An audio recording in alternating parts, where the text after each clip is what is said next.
para sa Japan.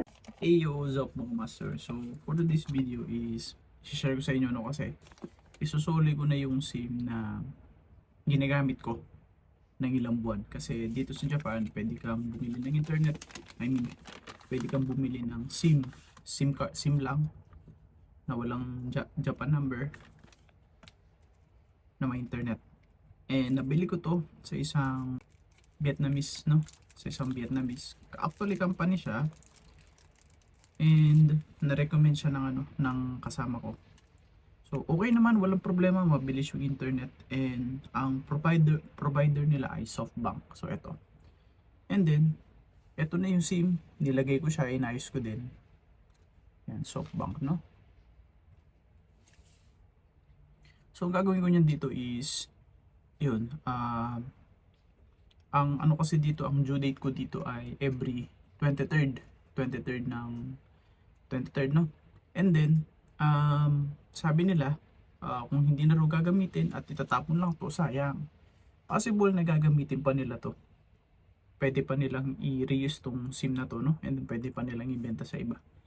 And ang gagawin ay is meron silang binigay na instruction sa akin, so pwede ko daw ma-refund or pwede daw nilang isole yung hanggang 4,000 yen kung isusoli ko daw sa kanila. Well, di natin alam kung totoo, no? So wala namang mawawala kung isusoli natin to sa kanila, at wala naman ding mawawala sa akin kasi ako ginamit ko naman din yung internet, no?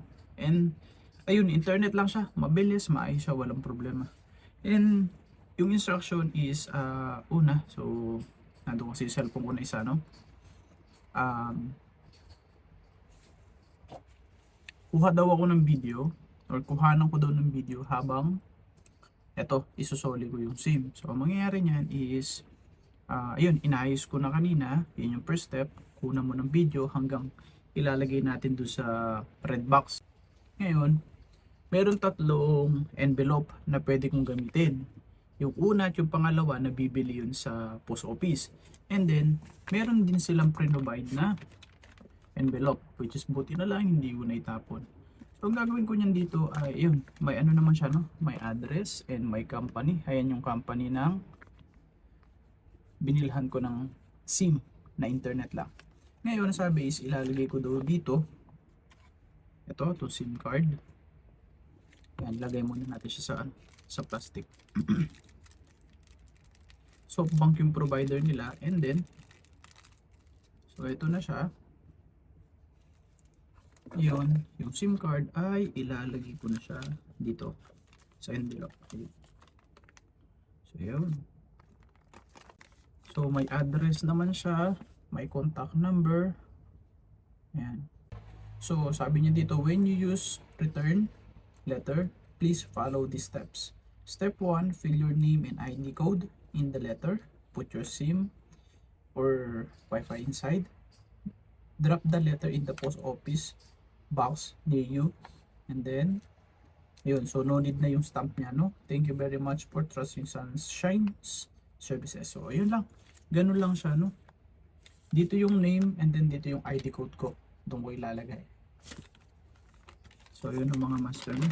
Ganun lang naman siya kadali. So well, di ko alam kung susuli nila yung no, yung pera. So mamaya ko na lang din pala siya i-didikit dito kasi yun, okay naman, no?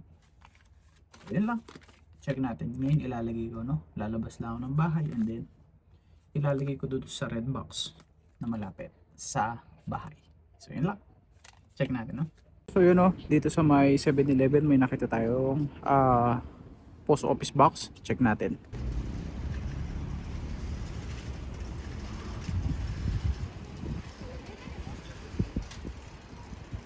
So ito na mga master, no, lalagay na natin.